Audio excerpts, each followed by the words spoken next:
नमस्कार दोस्तों, स्वागत है आप सभी का स्टडी आईक्यू में। आज हम लोग चर्चा करने वाले हैं बहुत ही इंटरेस्टिंग बेलगावी डिस्प्यूट के बारे में। बेलगावी एक डिस्ट्रिक्ट है कर्नाटका में, जिसके ऊपर दो राज्यों के बीच एक बाउंड्री डिस्प्यूट चल रहा है 1956 से लेकर ही। वो दो राज्य है कर्नाटका और महाराष्ट्र। तो आज हम लोग समझेंगे कि ये बेलगावी डिस्ट्रिक्ट के ऊपर सबसे पहले चर्चा हो क्यों रही है, क्योंकि रिसेंट टाइम्स में कुछ सीरीज ऑफ इंसिडेंट्स हुए हैं जिसकी वजह से फिर से ये चर्चा का विषय बन चुका है। कुछ लेटेस्ट फ्लैश पॉइंट हुआ है जिसके लिए महाराष्ट्र और कर्नाटका फिर से बेलगावी के लिए लड़ रहे हैं। कुछ अनटोवर्ड इंसिडेंट्स हुए हैं कर्नाटका में भी, महाराष्ट्र में भी, जिसकी वजह से again this become a bone of contention. हम लोग इन सीरीज ऑफ इंसिडेंट्स को समझेंगे, पॉलिटिक्स भी समझेंगे इससे जुड़ी हुई, लेकिन उससे पहले हम लोग डिटेल्ड वे में समझेंगे इस बेलगावी डिस्प्यूट को। बेलगावी डिस्प्यूट, जैसे कि मैंने आपको बताया, 1956 में शुरू हुआ था। क्यों 1956? ये डेट बहुत ज़रूरी है। 1956 में इंडिया में स्टेट रीऑर्गेनाइजेशन हुआ था लिंग्विस्टिक बेसिस पे, यानी कि लैंग्वेज के आधार के ऊपर हम लोगों ने राज्यों की रीगठना की थी, यानी रीऑर्गेनाइजेशन की थी। ये हमें पता है। अब देखिए, ये काफ़ी अच्छा उदाहरण बनता है आपके लिए अगर आप एक यूपीएससी सिविल सर्विसेज के एस्पिरेंट या फिर स्टेट पीएससी के एस्पिरेंट है। वहाँ पे लैंग्वेज से जुड़े हुए सवाल आते हैं, इंडियन सोसाइटी से जुड़े हुए सवाल आते हैं, स्टेट रीऑर्गेनाइजेशन से जुड़े हुए सवाल आते हैं। नॉर्मली स्टेट रीऑर्गेनाइजेशन करने के लिए बहुत लोग एप्रीहेंसिव थे। टिपिकल उदाहरण जवाहरलाल नेहरू। जवाहरलाल नेहरू को ये लगता था कि अगर लैंग्वेज के बेसिस पे हम लोग रीऑर्गेनाइज करेंगे स्टेट्स को, वो देश को वीकन कर सकता है, देश की एकता अखंडता को वो वीक कर सकता है। तो इसीलिए बहुत दिनों तक इसको डिली डैली किया गया। 1947 के बाद मैं कहूँगा 1956 तक स्टेट रीऑर्गेनाइजेशन की तरफ कोई पुश नहीं हुआ। लेकिन इवेंचुअली पोट्टी श्रीरामुलु आंध्र प्रदेश में एक अनशन पे बैठ गया, फास्ट टू डेथ, और उनकी डेथ के बाद state reorganisation was already a fait accompli, क्योंकि उसके बाद एक कमीशन की सेटअप की गई, स्टेट रीऑर्गेनाइजेशन किया गया। सबको लगता था कि स्टेट रीऑर्गेनाइजेशन हमारे देश को वीक करेगा, लेकिन state reorganisation on linguistic basis की वजह से मैं कहूँगा स्ट्रांग भी हुआ है हमारा देश। जो भी प्रॉब्लम्स थे वो रिजॉल्व हुए हैं। So overall state reorganisation has strengthened the country, but it has left some fault lines, और उसमें एक फॉल्ट लाइन है ये बेलगावी का fault line, Belagavi dispute between Maharashtra and Karnataka. तो हम लोग आज इसी को समझेंगे। Will understand what exactly is this issue and what is the current problem between Karnataka and Maharashtra again in 2021। That would be the agenda in this particular lecture. To know all those things, stay with me on study IQ. मैं हूं आपका दोस्त राहुल सायगांवकर। आप मुझे इस ID पे follow कर सकते हैं। और अगर आप तैयारी कर रहे हैं कॉम्पिटेटिव एग्जाम्स की, जैसे कि UPSC civil services, state PSC और एनी अदर कॉम्पिटेटिव एग्जाम, आज आपके पास सुनहरा मौका है। आज आखिरी दिन है हमारे सेल का, 30% extra discount plus double validity. Just use the code XMUS30, you will get this discount on all the courses that are mentioned here. चलिए चर्चा शुरू करते हैं और समझते हैं बेलगाव के इशू को। जैसे कि मैंने आपको बताया, अभी फिलहाल ये चर्चा का विषय क्यों बना है, क्योंकि रिसेंट टाइम्स में कुछ सीरीज ऑफ अनटोवर्ड इंसिडेंट्स हुए। इंसिडेंट्स कर्नाटका में भी हुए, इंसिडेंट्स महाराष्ट्र में भी हुए, जिसकी वजह से ये फिर से चर्चा का विषय बन चुका है। ये बेलगावी आता कहाँ है? देखिए, बेलगावी ये रीजन है, महाराष्ट्र इस तरफ है, कर्नाटका इस तरफ है। ये एक बॉर्डर डिस्प्यूट है। चलिए समझते हैं इस कंप्लीट बेलगावी डिस्प्यूट को, एग्जैक्टली क्या चल रहा है, इसके ऊपर क्या हुआ है, क्या कोई कमीशन कमेटी की घटना हुई है, व्हाट इज द स्टेटस को और what is the status today. ठीक है, चलिए।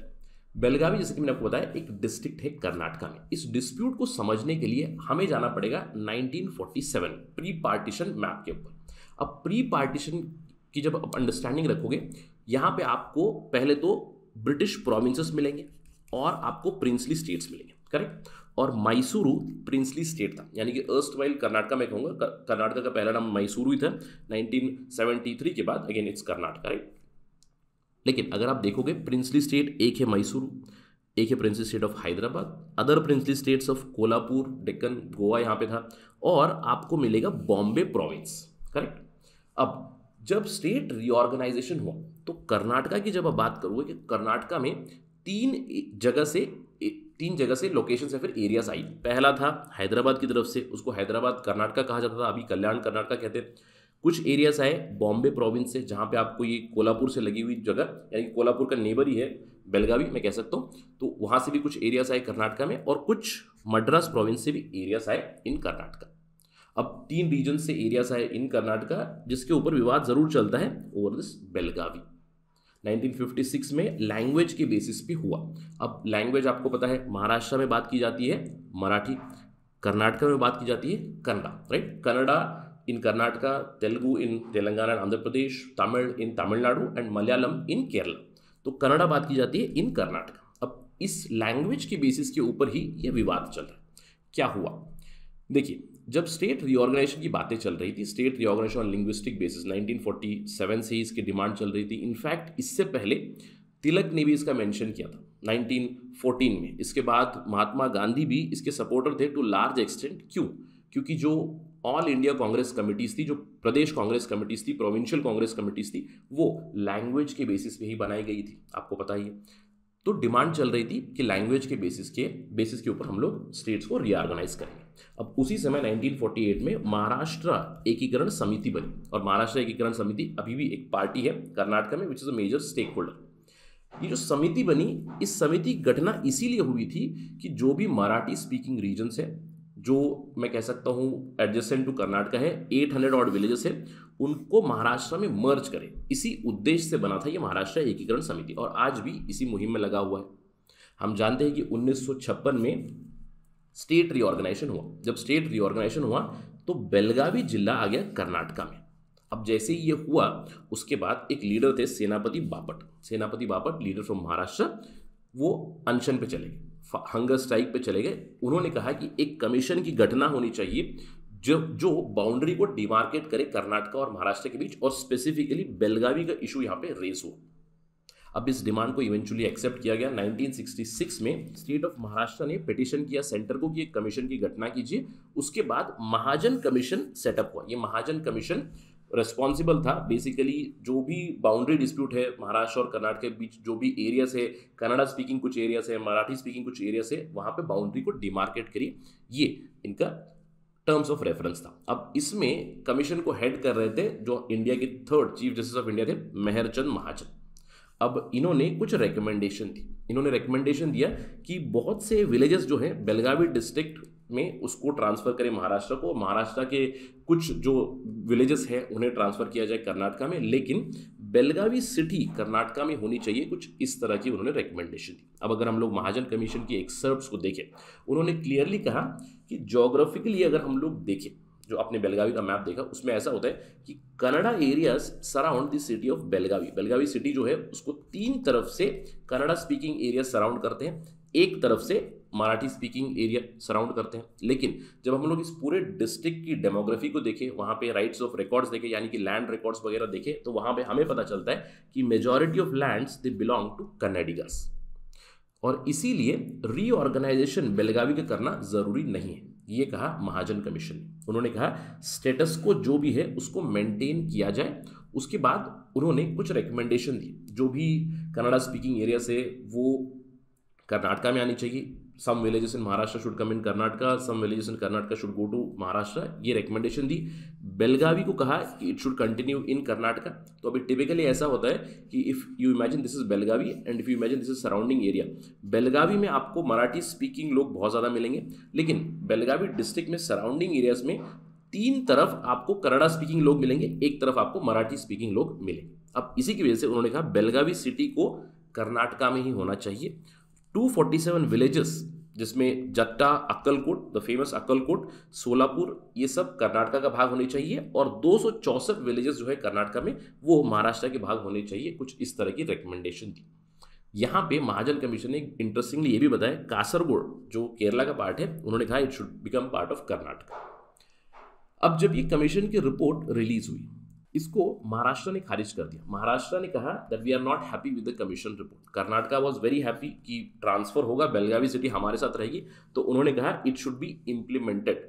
और साथ ही साथ उन्होंने ये भी कहा कि स्टेटस को मेंटेन होना चाहिए, वो भी कहा था राइट नाउ स्टेटस को इज मेंटेन। तो Karnataka is pro Mahajan commission, Maharashtra is anti Mahajan commission. Kerala ने रेफ्यूट कर दिया इस रिकमेंडेशन, जो भी महाजन कमीशन की रिकमेंडेशन थी उसको रेफ्यूट कर दिया। That is the situation and the status को इज बीइंग मेंटेन। अब स्टेटस को तो मेंटेन हो ही रहा है, लेकिन इसके ऊपर कंटिन्यूअसली पॉलिटिक्स होते रहती है from both sides, from Karnataka also and from Maharashtra also. In fact आपको याद होगा 2005 में यूपीए की सरकार थी, उन्होंने इस पर्टिकुलर चीज का सोल्यूशन ढूंढने की कोशिश की थी, but again it became a political issue and it was dropped. Eventually 2006 में महाराष्ट्र सरकार सुप्रीम कोर्ट चली गई। उन्होंने एक पिटीशन फाइल की कि जो मराठी स्पीकिंग पीपल है कर्नाटक में, उनको साइडलाइन किया जा रहा है and they are feeling insecure. Maharashtra ने कहा कि 814 गांव जो है, not just in Belagavi, Belagavi तो है ही है, जो दूसरे एरिया से कारवार में, बीदर में, कलबुर्गी में, वहां पे उन गांवों को महाराष्ट्र को शिफ्ट किया जाए, क्योंकि वो मराठी स्पीकिंग गांव है, इसीलिए ट्रांसफर देम टू महाराष्ट्र।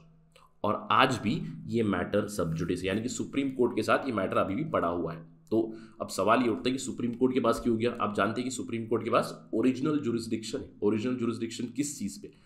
केंद्र सरकार और राज्य सरकार के बीच अगर कोई विवाद है तो वो सीधे जाएगा Supreme Court, no concept of High Court. इसके अलावा अगर दो राज्यों के बीच कोई प्रॉब्लम चल रही है, कोई अनबन चल रही है, again the adjudicator would be supreme court. तो इसीलिए द मैटर इज सब जुडिस इन सुप्रीम कोर्ट अभी भी।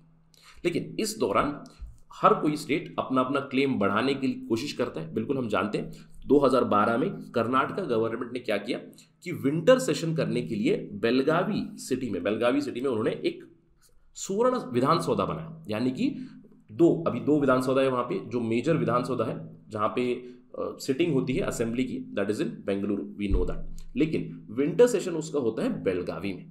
हर साल विंटर सेशन बेलगावी में करने के लिए 2012 में उन्होंने एक पार्लियामेंट बिल्डिंग बनाई क्लेम बढ़ाने के लिए। इसका पुराना नाम था बेलगाम, आपको याद होगा बेलगाम, लेकिन अभी it has been rename to Belagavi, again Kannada name. ये है सिचुएशन। अब जब भी बेलगावी में विंटर सेशन होता है तब हमेशा कुछ न कुछ प्रोटेस्ट होता रहता है, और इस साल भी कुछ यही हुआ, क्योंकि विंटर सेशन शुरू हो चुका था। दिसंबर 13 तारीख को कर्नाटका की स्टेट असेंबली का सेशन शुरू हुआ।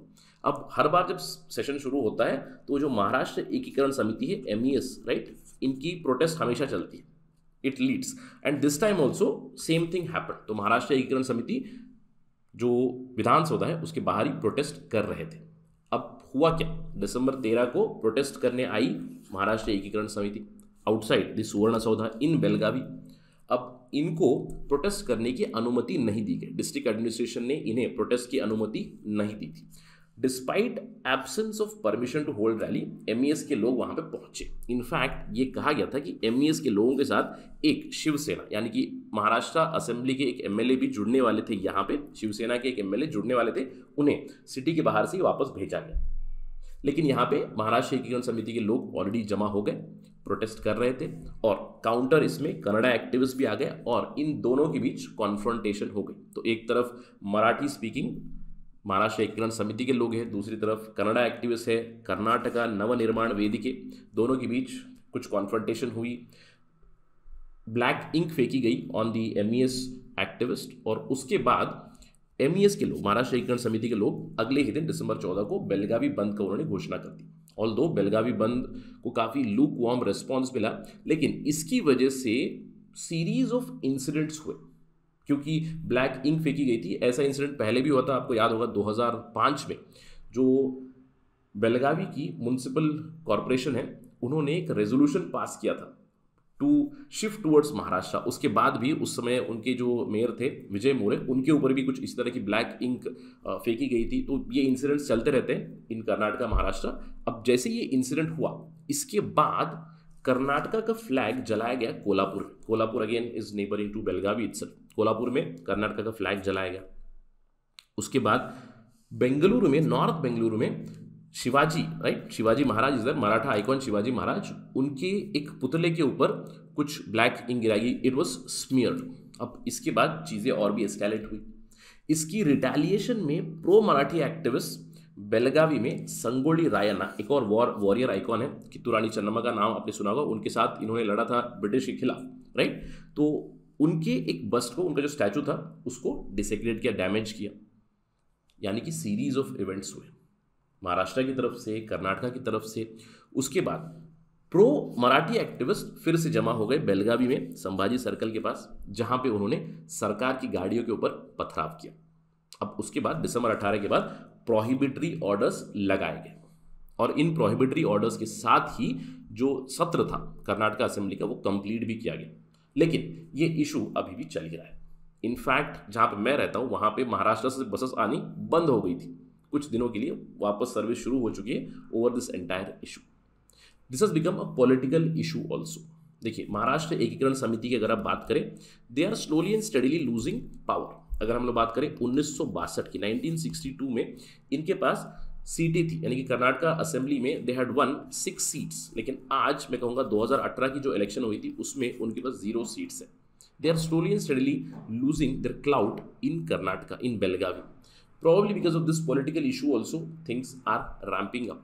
इसके अलावा जो दोनों तरफ से पॉलिटिशियंस है वो स्टेटमेंट के ऊपर स्टेटमेंट जारी करते हैं। आपको याद होगा कुछ महीनों पहले deputy CM of Maharashtra Ajit Pawar ने भी कुछ इसी तरह का स्टेटमेंट दिया हुआ था। उसके खिलाफ कर्नाटक के जो सीएम थे उस समय बीएस येडियुरप्पा, उन्होंने रिटेलिएट भी किया था, और कुछ इसी तरह की डेवलपमेंट हुई है अभी भी। महाराष्ट्र के जो सीएम है उद्धव ठाकरे, उन्होंने प्राइम मिनिस्टर मोदी की इंटरवेंशन सीख की है over the desecration of Shivaji Maharaj statue in Bengaluru. उसके बाद जो मैंने कहा आपसे, विंटर सत्र जो कर्नाटक में खत्म हुआ, वहाँ पे काफ़ी इंपॉर्टेंट डेवलपमेंट्स भी हुई, उसके ऊपर भी हम लोग सेपरेट वीडियो में चर्चा करेंगे। कुछ बिल्स पास हुए हैं, विल टॉक अबाउट दैट। लेकिन उस सत्र में कर्नाटक के सीएम बसवराज बोम्मई ने कैटेगोरिकली कुछ कहा on the floor of the house. He issued a stern warning to Maharashtra government stating कि हम लोग 1 इंच जमीन कर्नाटक की नहीं देंगे महाराष्ट्र।